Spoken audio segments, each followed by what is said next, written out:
Habang papalapit ang pagtatapos ng 2025, malinaw na ang estratehiya ng Ukraine laban sa Russia. Tapos na ang panahon na tinitiis lang ng Ukraine ang mga atake ng Russia habang umaasa na mauubusan ng tao o pera ang militar ng Russia. Ngayon, pinapabilis na ng Ukraine ang proseso.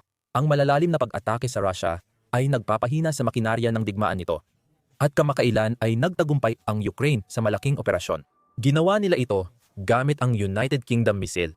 Nabigo ang depensa ng Russia nang atakihin ng Ukraine gamit ang Storm Shadow, isang mahalagang asset ng militar ng Russia. Nasusunog ang arsenal ng digmaan ni Putin at nabalaan ang Bryansk. Iniulat ng Newsweek noong Oktubre 22 na winasak ng pag-atake ng missile at eroplano ng Ukraine ang mahalagang planta ng kemikal sa Bryansk para sa kampanya ng digmaan ng Russia. Nangyari ang pag-atake ilang araw matapos mabigong makuha ng Ukraine ang Tomahawk missile mula sa United States. At ilang oras lamang matapos lumabas ang balita na kinansela ang summit sa Hungary ni na Pangulong Donald Trump ng United States at Vladimir Putin. Ulat, ginamit ng Ukraine ang Storm Shadow missiles sa pag-atake. Napasok ng mga missile ang mahina at kakaunting air defense ng Russia sa kanilang planta ng chemical. Kaya nagkaroon ito ng direktang tama. Sa paggawa ng video na ito, iniimbestigahan pa ng Ukraine ang epekto at pinsalang dulot ng pag-atake. May mga pahayag na mula sa ilang mahahalagang personalidad sa Ukraine, kasama ang pangkalahatang staff ng bansa. Kinumpirma ng General Staff ng Ukraine sa Telegram ang pag-atake at ang kanilang responsibilidad dito. Noong Oktubre 21, 2025 umatake ang Air Force ng sandatahang lakas ng Ukraine, kasama ang Land Forces, Navy, at iba pang unit ng Defense Forces sa Bryansk Chemical Plant. Iniulat ng pangkalahatang staff, kaya malinaw na mataas ang pagpaplano sa pag-ataking ito. Gustong atakihin ng Ukraine ang Russia, kaya pinagsama nila ang iba't ibang sangay ng sandatahang lakas para matiyak na tatama ang Storm Shadows sa target. Nagpatuloy ang pahayag ng pangkalahatang staff na may kumpirmasyon tungkol sa mga ginamit na sandata. Isang malakihang pinagsamang missile at airstrike ang isinagawa, kabilang ang paggamit ng mga Storm Shadow missile na inilunsad mula sa ere, na matagumpay na nakalusot sa depensa ng himpapawid ng Russia. Sabi ng pangkalahatang staff, layunin nilang pahinain ang opensiba ng Russia sa pagsira ng isa pang mahalagang pasilidad militar, at ang Bryansk Chemical Plant ay tiyak na mahalaga.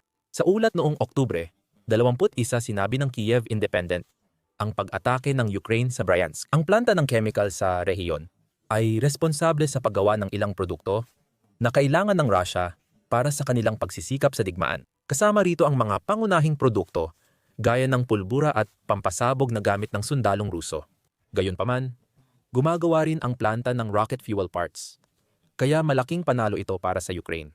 Ginagamit ang fuel na ito sa mga misil ng Russia laban sa Ukraine. Ipinapakita nitong nabawasan ng Ukraine ang kakayahan ng Russia sa paggawa ng ganitong mga misil. Napakaganda ng timing nito. Pinalalakas ng Russia ang pag-atake at produksyon ng mga misil nitong mga buwan. Halimbawa nito, ang mas pinaigting na produksyon ng GROW-ME sa hybrid bomb missiles na pinagsasama ang aerial bombs at Kh-38 missiles ng Russia ayon sa New Voice of Ukraine.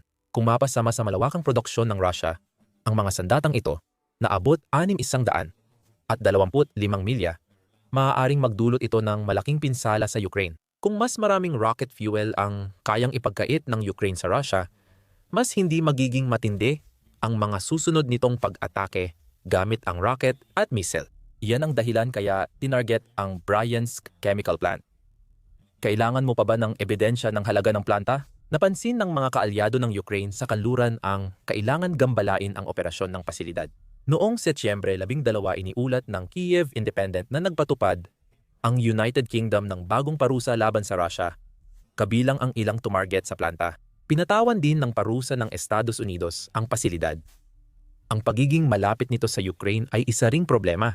Ayon sa Euromaidan Press, ang Bryansk Chemical Plant ay 700 at 76 milya mula sa hilagang hangganan ng Ukraine. Dahil malapit ito sa Ukraine, mas mabilis makakapagpadala ng supply sa mga sundalo ng Russia ang planta, maliban kung maagaw ito. Misyon. Nagkomento rin ang General Staff ng Ukraine ukol sa halaga ng planta at dahilan ng pag-atake rito. Nag-post din sa Telegram si Robert Brovdi, commander ng Unmanned Systems Forces ng Ukraine, para magbigay ng detalye sa pag-atake. At sinabing nawasak na ang planta, kahit hindi pa ito opisyal na kinikilala ng Ukraine. Isa itong malakas na dagok sa kakayahang makipaglaban ng worm sa labanan dito at ngayon. Ito marahil ang pinakamalaking industrial na frontline at rebisahan ng mabibigat na armas na ginagamit ng hukbong worm ngayon. Binanggit ni Brovdi na mahalaga ang planta sa pagkukumpuni ng lahat ng multiple launch rocket systems ng Rusya. Tulad ng Tornado at Grad, kailangan ito sa paggawa ng Zemlyadelya ng Rusya, isang remote mine-laying system. Nagtapos si Brovdi sa babala. Araw-araw kaming lumalaban. Bumibilis na ang kilos ng mga unmanned systems. Sinasabi ng mga komento na posibleng may kinalaman ang mga drone ng Ukraine sa pag-atake sa Bryansk chemical plant kahit di pa kumpirmado kung may papel sila. Posibleng ginamit ng Ukraine ang drones bilang pain sa Russian air defenses para ligtas makalapit ang Storm Shadow missiles sa planta. Iyan ay haka-haka pa lang. Pero mukhang yun ang pinakamakatuwirang opsyon. Lalo na't sinasabi ni Brovdi na ginamit ng Ukraine ang unmanned systems sa pag-atake. Maaring tinutukoy ni Brovdi ang mga hindi pa kumpirmadong pag-atake ng Ukraine sa ibang bahagi ng Russia. Ayon sa Euromaidan Press, nawalan ng kuryente ang ilang rehiyon sa Russia kasabay ng pag-atake sa Bryansk chemical plant. Kabilang sa mga rehiyong iyon ang Krybchevsk, bayan sa hilaga ng Bryansk. Kumakalat ang mga larawan at video ng nasusunog na power substation. Ipinapakita nitong tinamaan ng Ukraine ang higit pa sa isang planta ng chemical noong Oktubre 21 ng gabi. Ayon sa Euromaidan Press, nagkaroon din ng sunog sa Smolensk, Russia, mga 167 milya mula sa hangganan ng Ukraine. Kasama ito sa abot ng Storm Shadow at iba't ibang drone ng Ukraine. Nagkaroon ng sunog sa thermal power plant ng lungsod matapos ang drone alert. Talagang abala ang Ukraine noong Oktubre 21 at maaring pinakamalakas na pag-atake ng gabi ang sa Bryansk chemical plant. Nagbato rin ang Ukraine ng mabibigat na atake sa energy infrastructure ng Russia. Iyon ang akala natin. Hindi pa kinukumpirma ng Ukraine ang dalawang pag-atake, ayon sa Euromaidan Press. At tahimik din ang Russia rito, na kadalasan ay senyales na sinusubukan ng bansa na gumawa ng palusot o kwento. O baka nagbubulag-bulagan lang sila at umaasang kakaunti lang ang makakapansin sa apoy? Balikan muna natin sandali ang planta ng Bryansk. Nabanggit natin kanina kung gaano kahalaga ang plantang ito sa pinaniniwalaang pagsuporta sa digmaan ng Russia. Baka magtaka ka kung bakit parang ngayon lang tinarget ng Ukraine ang pasilidad na ito. Pero hindi ganoon ang nangyari. Ang pinakahuling pag-atake sa planta ay ang pinakabago lang dahil tinamaan na ito ng Ukraine nang hindi bababa sa isang beses noon. Noong Enero 13 iniulat ng Kiev Independent na ayon sa Russian media, nasira ng aerial assault ng Ukraine ang Bryansk chemical plant. Kinumpirma ng Astra Telegram channel ang mga ulat at sinabing posibleng gumamit ang Ukraine ng United States-made ATACMS missile. Mahalaga ito dahil kamakailan lang pinayagan ang Ukraine gumamit ng mga missile sa loob ng Russia. Siyempre, sinubukan ng Russia na igiit na pinipigilan ng kanilang mga unit ng air defense ang pag-atake sa planta. Maaaring sinusubukan nila, pero hindi sila nagtatagumpay. Mukhang nabigo na naman sila noong Oktubre 21. Hindi nagawang sirain ng ATACMS ang Bryansk chemical plant pagsapit ng 2,025. Pero habang papatapos na ang taon, maaaring tuluyan ng nawasak ng Storm Shadow ang planta. Kaya malinaw na gusto talagang tamaan ng Ukraine ang Bryansk chemical plant dahil sa epekto ng pagkawala ng plantang iyon sa Russia sa kanilang digmaang ubusan. May iba pang salik na nakakaapekto. Kabilang ang kagustuhan ng Ukraine na magpadala ng mensahe sa Russia. Ang unang mensahe ay may kinalaman sa mga Tomahawk na nabanggit sa video.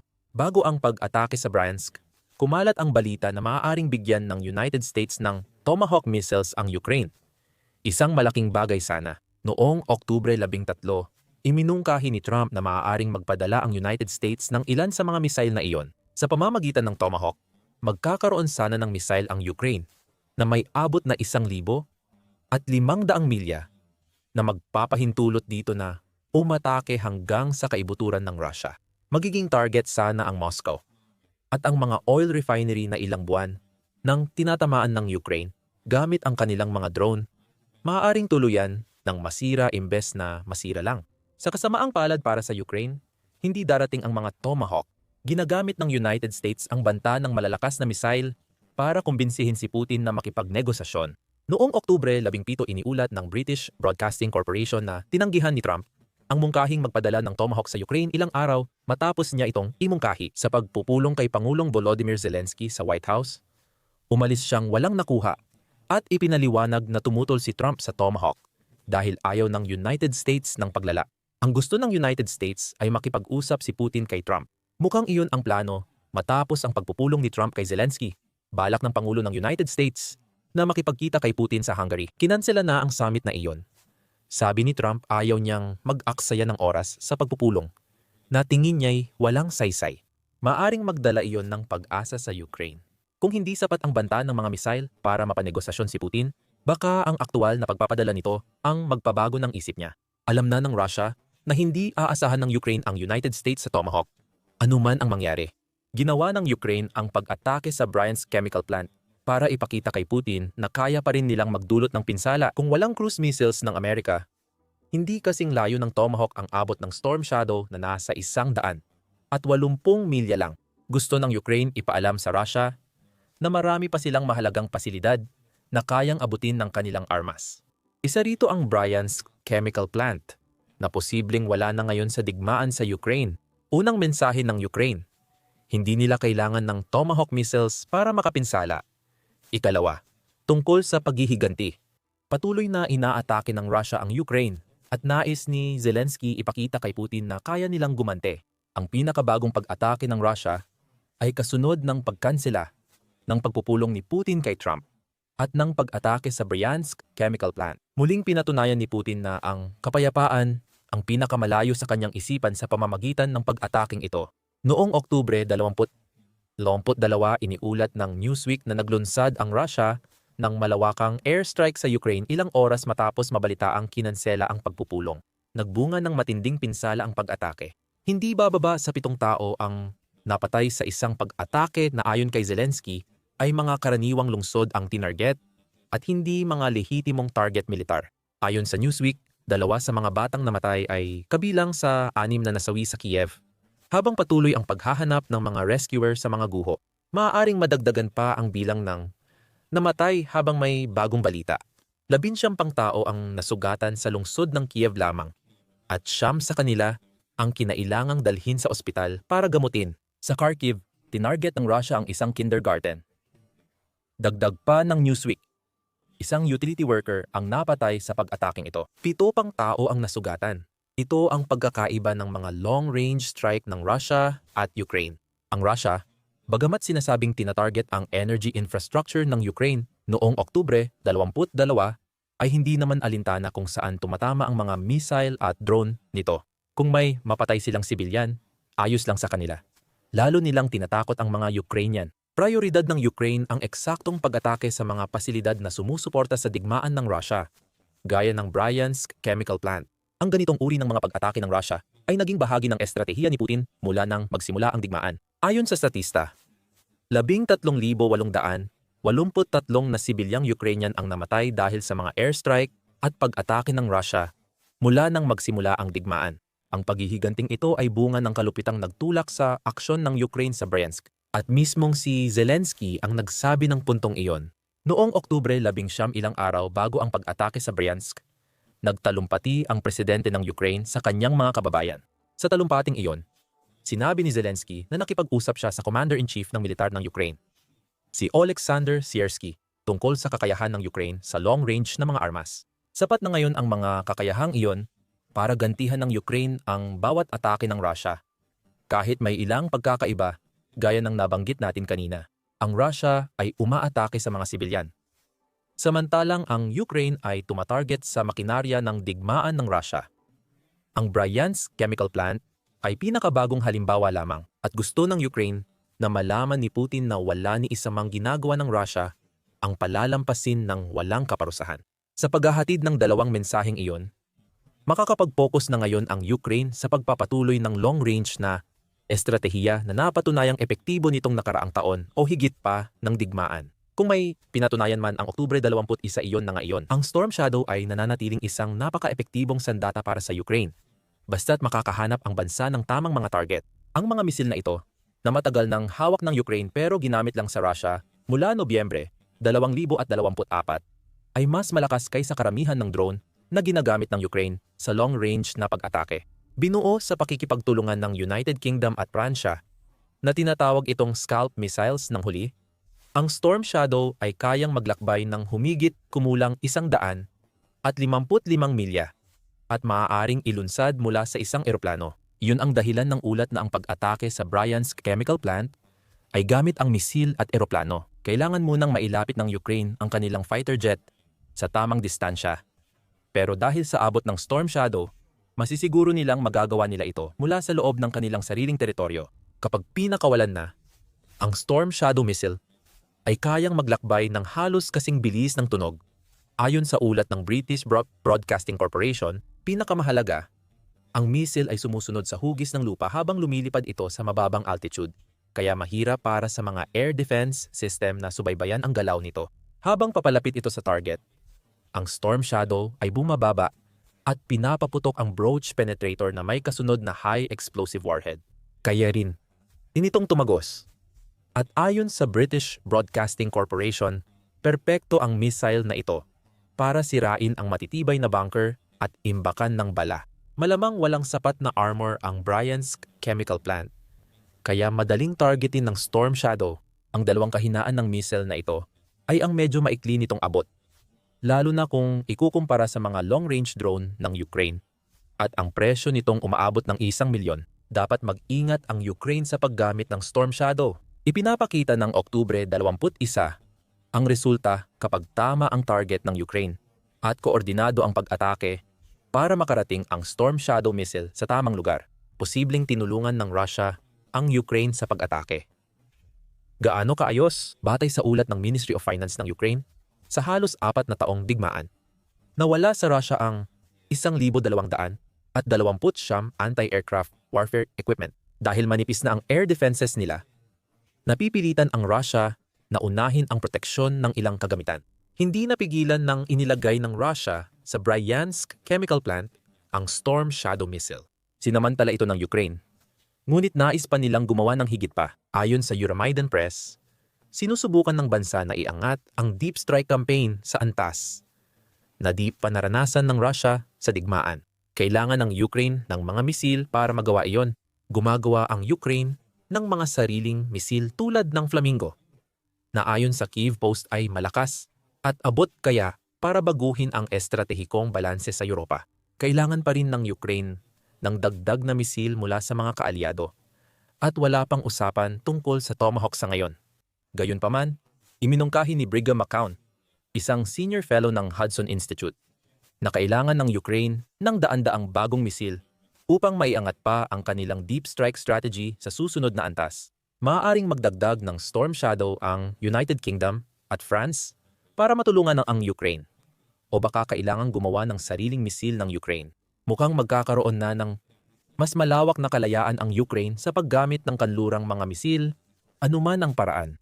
Ayon iyan sa United 24 Media na nag-ulat noong Oktubre 22 na inalis na ng United States ang restriksyon sa paggamit ng mga misil. Dati, hindi pinapayagan ng United States ang Ukraine gamitin ang long-range missiles na umaasa sa Amerikanong targeting data. Lumabas ang suhestyon na alisin ang restriksyon matapos atakihin ng Ukraine ang Bryansk gamit ang Storm Shadow, pero itinanggi ito ni Trump. Tinawag niya itong fake news at iginiit na walang kinalaman ang United States sa mga misilang iyon, saan man galing o anuman gawin ng Ukraine. Totoo ba si Trump? Mahirap malaman.